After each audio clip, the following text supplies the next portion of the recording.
Welcome, dear viewer. I hope you are having a wonderful night. Tonight, I'll be telling some terrifyingly scary stories. I hope you are warm and ready. Let's begin.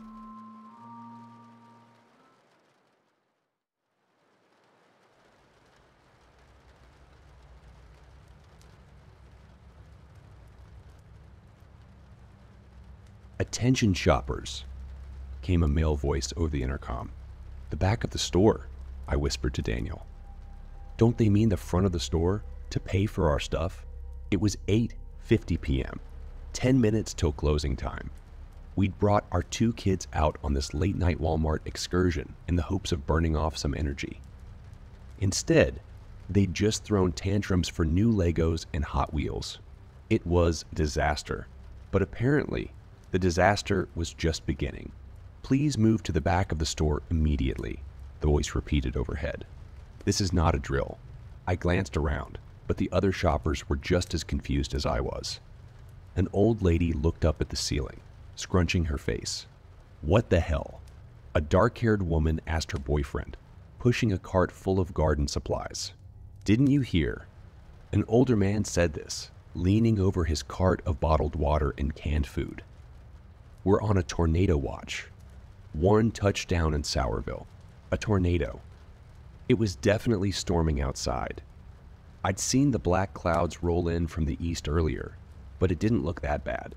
Do not stay out in the open. I repeat, do not stay out in the open. There was a pause. Then there was an explosion of sound as everyone began to mobilize. Carts rolling, panicked voices, feet slapping on the floor. No. No, no, no. This can't be happening. I hurried down the toy aisle with Tucker in my arms and Daniel and Jackson following me. 3 zigzag turns, and then we were in the electronics area. I glanced at the TVs on the wall and pictured the 4 of us crushed underneath them. "Stay away from windows and doors," the voice continued on the loudspeaker, "and do not attempt to exit the store." Is it safe here? Daniel shook his head. "Big open areas aren't good. I'm going to check in back and see if there's a break room or something. You stay here, okay?" I nodded. Arms shaking, I sat down on the ground between 2 shelves of video games. Tucker sucked on a bottle in my arms while Jackson began to giggle. "Is the tornado going to hit the store, and everything will fly around real fast?" he asked with a big stupid grin on his face. "I don't know. A tornado. A real-life tornado, like you see in the movies, is plowing through our town." It was so unfathomable. We were New York natives, transplanted here to Indiana only 6 months ago. I'd never been on a tornado watch in my entire life. Daniel jogged back into view. "Everything's locked up," he said as he joined me on the floor. "But listen, Fairview is a big town.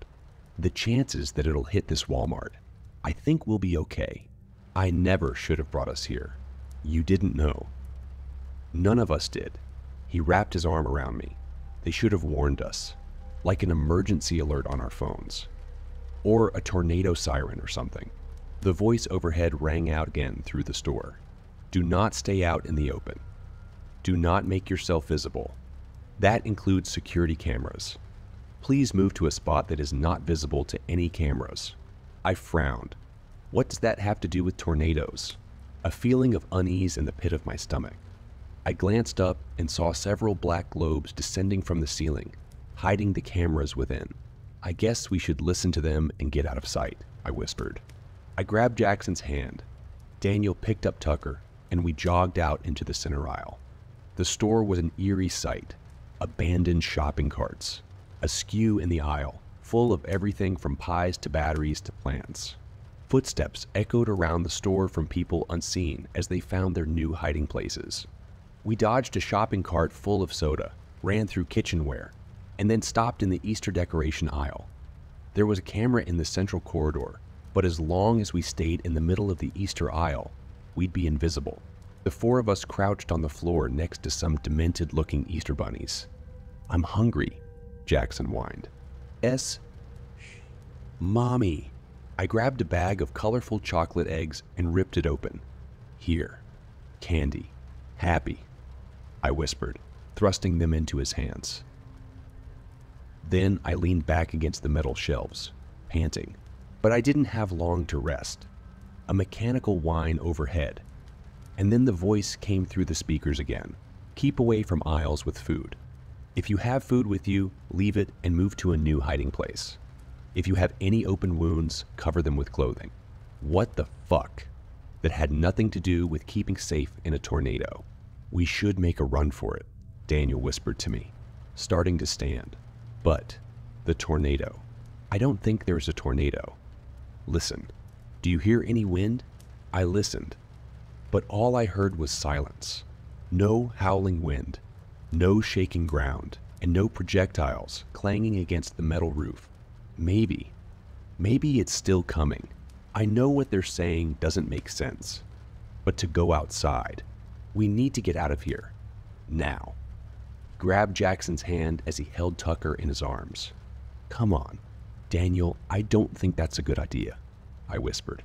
But the next words from the intercom changed my mind. Assume a fetal position and place your hands on your head. Close your eyes and do not open them for any reason. Let's go. We broke into a sprint and ran down the central aisle. Cameras be damned. The front door appeared in front of us, a little black rectangle looming in the distance. And as we got closer, I saw that Daniel was right. There was a tree at the border of the parking lot, under a street lamp. It was perfectly still. We continued running past the clothing area, and past the snacks lined up at the checkout lines. I ran towards the sliding glass doors as fast as my legs would carry me. Almost there. Almost there. Almost. The doors didn't open. No. Daniel slammed his body against the door. It rattled underneath him.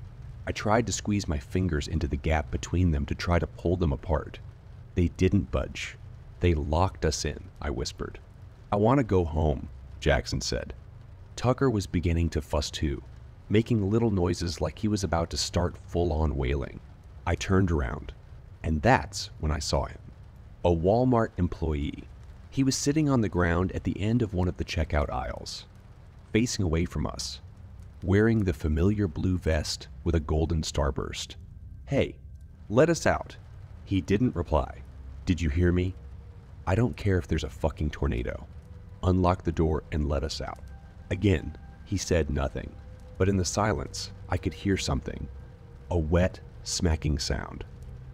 I stared at the man, slightly hunched over, still facing away from me. Was he eating something? The speaker overhead crackled to life. Attention.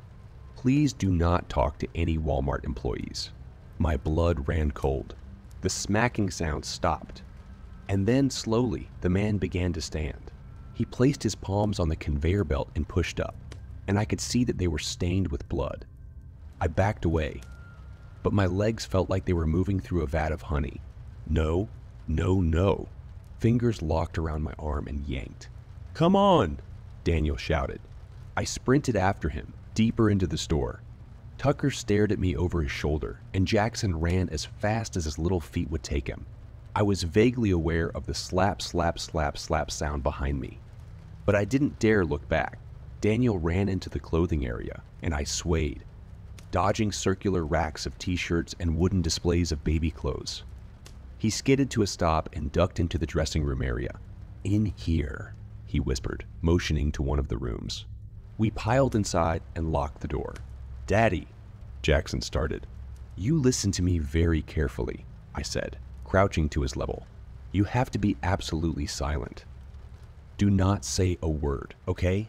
Jackson looked at me, then at Daniel. Then he nodded and sat down on the floor. I'm going to try to call 911, Daniel whispered, transferring Tucker to me and pulling out his phone. He tapped at the screen, then frowned. What? We don't seem to have any service. I don't. Thump. I grabbed Jackson and pulled him away from the door. The four of us huddled in the corner. I held my breath. Thump. Under the gap of the dressing room door, men's feet in black shoes, they slowly took a step forward, deeper into the dressing room. Don't move, I whispered, holding Jackson. The man took another step. Don't make a sound. Don't move. Don't. Tucker let out a soft cry. The man stopped. His feet turned, pointing at us. No, no, no, no, no. Tucker let out another cry, louder this time. My nails dug into Daniel's hand. No, a hand appeared. It slowly pressed against the floor, stained with blood, and then his knees appeared as he lowered himself down to the gap. No, could he fit under? The gap wasn't small. It was like the stall door to a bathroom. If he flattened himself against the floor, there's a chance he could fit under. I watched in horror as his stomach came into view. His blue Walmart vest as he lowered his body to the floor. Then he pushed his arm under the gap and blindly swept it across the floor, as if feeling for us. This is it. We're going to die. And then he lowered his head, his face. Oh God. There was something horribly wrong with his face. He smiled up at us with a smile that was impossibly wide, showing off blood-stained teeth. His skin was so pale that it was nearly blue, and his eyes were milky white, without pupils or irises. I opened my mouth to scream. "Attention shoppers," the voice began overhead. "No, no, no. Please make your way to the front of the store and make your final purchases. We will be closing in 10 minutes. What? And then, before I could react, something unseen jerked the man out of view. A strange dragging sound followed, as if someone was dragging his body out of the dressing room area. I stared at the door, shaking as Tucker's cries rang in my ears. But he didn't come back, and within 10 minutes, the usual hubbub at Walmart returned. Voices, footsteps, shopping cartwheels rolled along the floor. Shaking, I finally got up and unlocked the door. The store looked completely normal. People were lined up at the cash registers, placing their goods on the conveyor belts. Employees were scanning tags and printing receipts. People walked towards the glass doors, and when they did, they slid open. As we slowly walked towards the exit, I spotted the older man who'd warned us about the tornado earlier. What was that? I asked, unable to keep my voice from shaking. He shrugged. I guess the tornado missed us. What a miracle, huh? Giving us a smile, he disappeared out glass doors and into the night. You know that meme about how presidents and governors, after getting elected, look super shell-shocked and stressed the next time they make a public appearance?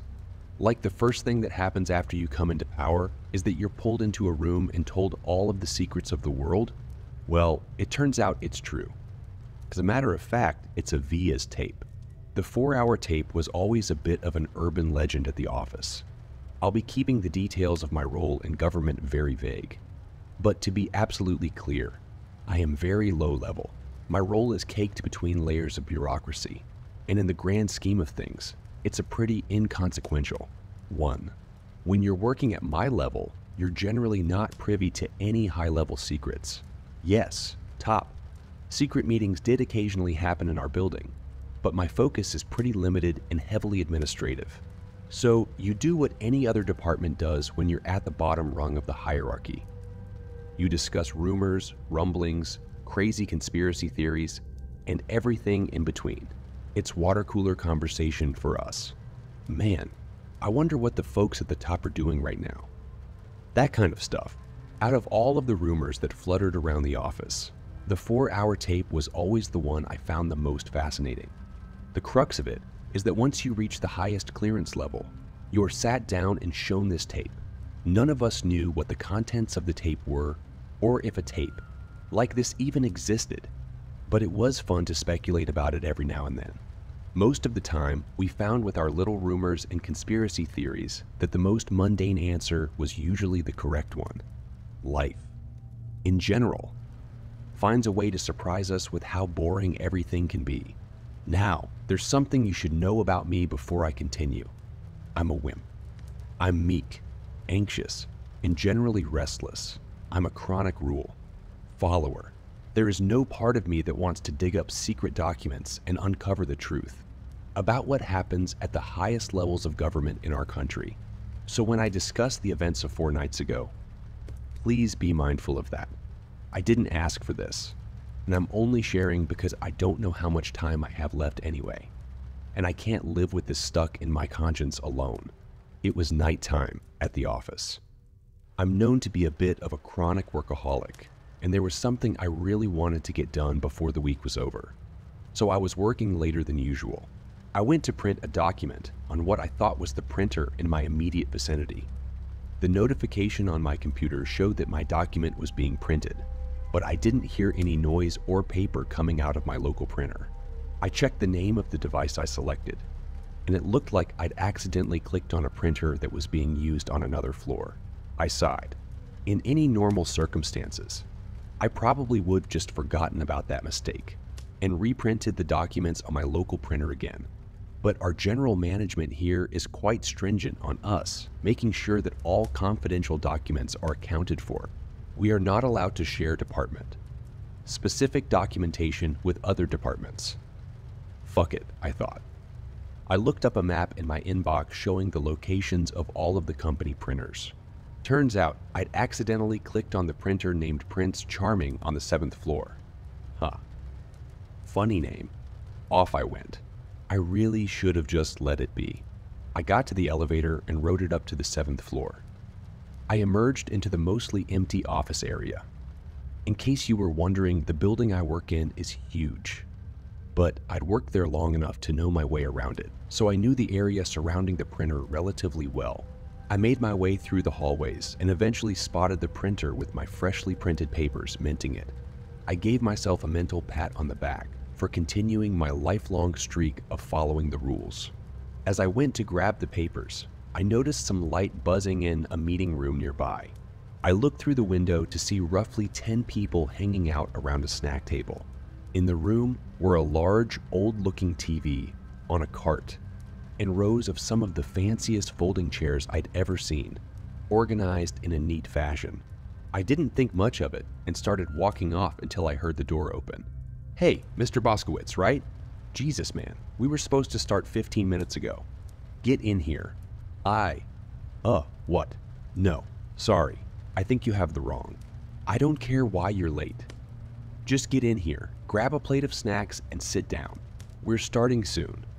Put your phone in the bag, your electronic watch in the bag, and anything else on your person that can be used to record audio or video. He responded hastily. Something about his sternness and tone short-circuited my brain. For guys like me, there is a third option beyond fight or flight. It's called the just go with it until it's over strategy, also known as the captured rabbit strategy. I put my phone and my watch in the bag. I meekly tried to butt in with another sir. I'm not Mr. Boskowitz, but he had already pulled me into the room at this point. He closed the door and walked to the front by the TV. I thought about making a break for it, but I decided to just see it through at this point, hoping deep down that whatever was happening was as inconsequential as my job was. Everyone had their snack plates and was heading to their seats. I awkwardly grabbed a muffin from the snack table, put it on a napkin, and took a seat in the very back row. Everyone was spaced apart from each other. It didn't seem like any of these folks knew one another. I quietly sighed at the thought of having to sit through some sort of boring informational seminar or irrelevant training session. After a few minutes of everyone settling in, the man who originally brought me into the room started talking. There was an equally serious guy standing next to him, and a secret service-looking fella standing in the corner. I started wondering to myself why we were going to watch a video on a very old school looking TV. Felt like we were all back in elementary school or something. All right, I just need to do a final run. Through before we get started, the man at the front said, "I know you all read through the emails and signed your releases. I just wanted to recap some ground rules. You're allowed to get up and grab another snack, but beyond that, we want you to pay full attention to the tape once it starts playing. If any of you need to go to the bathroom, we strongly urge you to wait until the presentation is over. If you absolutely have to go, we will pause the tape, and one of us will escort you. There is water in the corner by the snacks. Cups are right there as well. And it goes without saying, but any discussion of this presentation with folks who do not have top compartmented clearance is a breach of your terms of employment, a breach of your non-disclosure agreement, a breach of your multiple signed releases, a breach of the U.S. Criminal Code in the state of the U.S. Criminal Code in the state of the conditions laid out by the Committee for the Protection and Preservation of Human Consciousness. They started dimming the lights. Fuck. It felt like I had missed any window of opportunity I had to leave. Too late. That committee name he highlighted sounded way above my clearance level. One of the men at the front of the room pulled out a VS tape from a bag and very slowly and securely put it into a VS player.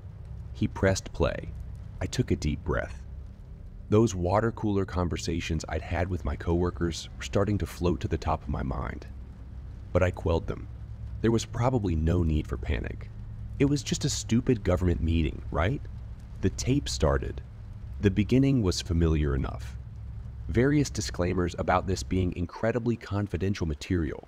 Yada, yada, yada, yada, yada, yada, insignias of relevant organizations, presidential libraries, etc. I'd seen lots of videos like this already. But wait, that insignia looked strange, like something was off. I scanned it. Presidential libraries. That same eagle, those same stars, weird. This time, there was a navy blue hand on the left shoulder of the eagle. Did they update the logo? Before I had time to ruminate on it too much, the tape cut to a logo I had actually never seen before. Committee for the Protection and Preservation of Human Consciousness. The logo was just an image of the planet Earth. Fair enough. The video cut to a room that looked similar to the Congress floor, but with some strange differences. Seats were much more spaced out.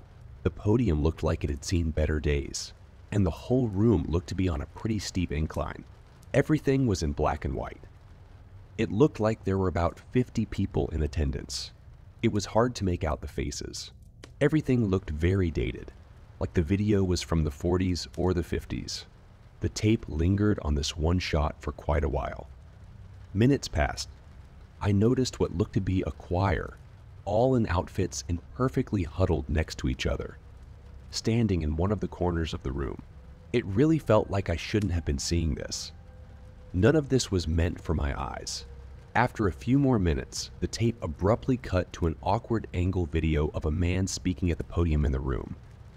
It was zoomed in so much that you couldn't see his eyes or his hair. It didn't look all that professional. I couldn't tell who he was. He spoke. Members of the Committee for the Protection and Preservation of Human Consciousness, I thank you all for coming tonight. We are lucky to be in the good graces of our visitors today. Without rehashing our painful history, the tape cut to a camera slowly panning over all of the faces of the folks seated in the room. The attendees looked pained, somber. The man continued his speech as the camera continued his speech, as the camera continued panning over the committee. We can acknowledge that the journey to this moment has been an arduous one. I am pleased to say that humanity, faced with a dire ultimatum, has come to a majority decision. To our esteemed guests from across the solar system, we are thankful for the opportunity you have given us to negotiate with you. I felt adrenaline. Fuck. We had made contact with extraterrestrial life. This was the truth. Maybe, like the saying goes, the truth would set me free. Before I outline the decision taken by humanity, I want to, from the bottom of my heart, thank the brilliant representatives from all of the nations of the world who came together to ensure that this decision was taken with utmost responsibility, care, and appreciation for our human species.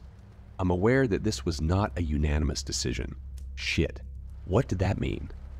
I felt the sweat on my brow. I felt nausea coming in. I awkwardly and slowly took a bite of the muffin. The tape returned to the now corrected angle of the speaker at the podium. His eyes were visible. They looked strained, like they'd seen multiple versions of hell.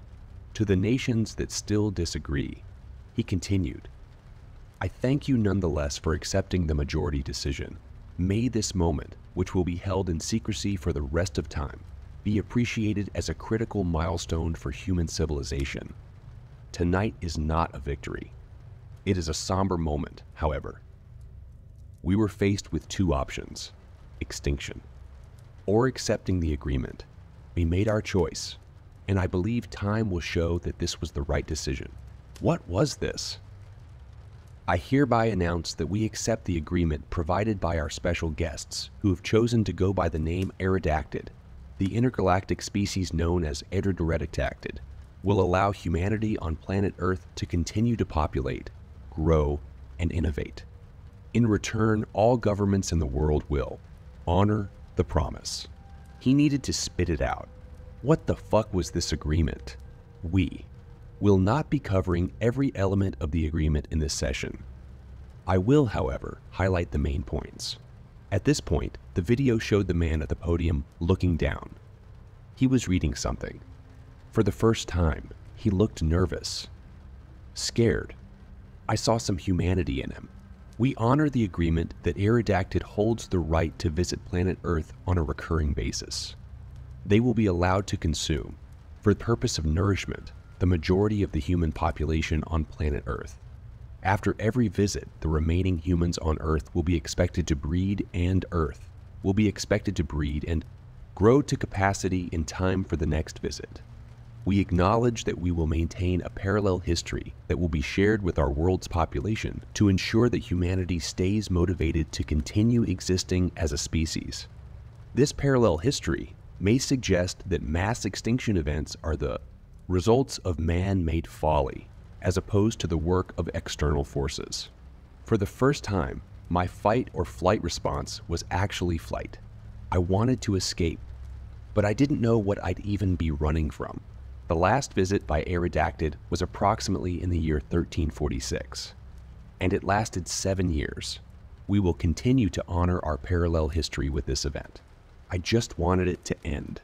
The next visit, which will not be met with resistance, will be in the year 2028 and will run for 1 full calendar year on Earth, marking a 675-year gap between the last significant visit by the species known as Rayetcactid.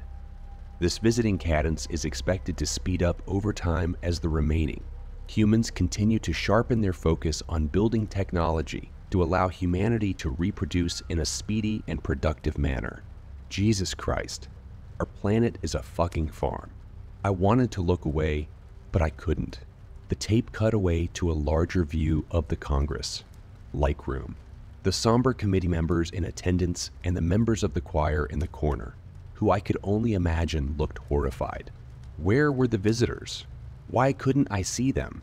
The camera then panned to a number of larger, empty seats. The same slow style of video panning as the one that happened earlier with the committee members. There were no visible entities in the seats, but the seats themselves looked blurry. The man at the podium carried on with his speech as the camera pan on those blurry seats continued. We should acknowledge the privilege of knowing that there is indeed life in the cosmos. That extraterrestrial life has chosen to visit our planet, and that the cycle and balance provided by nature extend beyond the confines of planet Earth. Much like humanity has found its place on Earth in the food chain, we acknowledge our place in the divine order of things when encountered with beings of greater power, understanding, cognitive function, and evolutionary progression. Fucking hell. I shouldn't have stayed late at work. I should have made my identity clear from the very beginning. I knew that I wasn't supposed to see this. And fuck, it really looked like the speaker was about to cry. While the process of consumption is a painful and lengthy one, we respect the trade-off that comes with the preservation of our species. We also acknowledge, as part of the promise, that substitutes for human life, in the form of clones, should we discover that technology in the future, or other living species, will never function as viable alternatives for nourishment. The speaker continued. I didn't need to know this. This whole thing was way too specific for me. Our final major acknowledgement as part of this agreement is that we accept Redacted as the Great Almighty, as the entities we will now refer to as God. God, as an interstellar species, has revealed itself to us, and thus the continued existence of a true variety of the people of our planet. We are blessed to play a part in the continued work of God. In God we trust. Amen. The tape then cut to footage of the choir as the speaker continued. We bless our visitors with this gift. A performance of the national anthems of all the major nations of the world will now commence. The audio of a very loud backing track of the Star-Spangled Banner started playing from the video as my stomach sank. The tape showed footage of the choir singing on top of the track. I'm not sure if it was because they were scared for their lives, but I could really tell they were singing their hearts out. As they sang, the camera continued to pan over the blurry seats. They finished singing the anthem, and suddenly, fast forwarding, fucking hell. I had forgotten I was sitting in a room. I had disengaged from the video for a brief moment. I had mentally returned to the present day. This was our world. This was our fucking life. The men at the front continued fast, forwarding through the tape.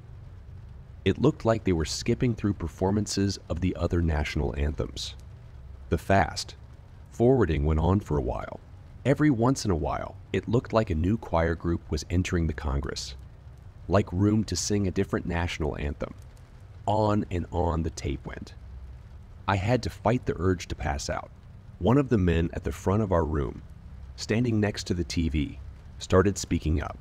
We are legally obligated to get to the end of this tape, but you don't need to look at the rest of it.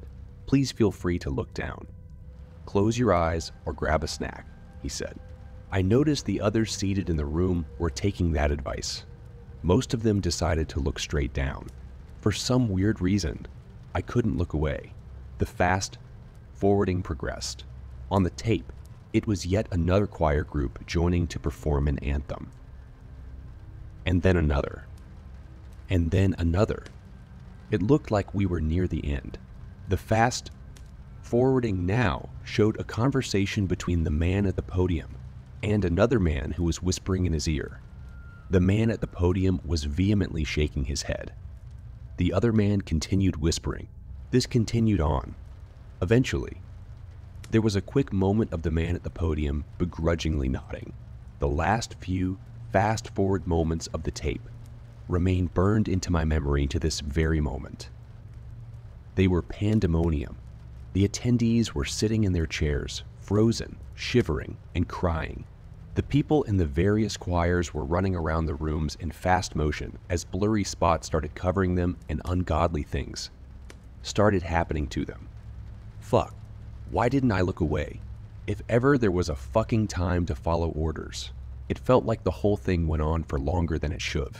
Finally, the men at the front of our room stopped the fast forwarding. On the tape, the man at the podium, clearly emotional, spoke his final line.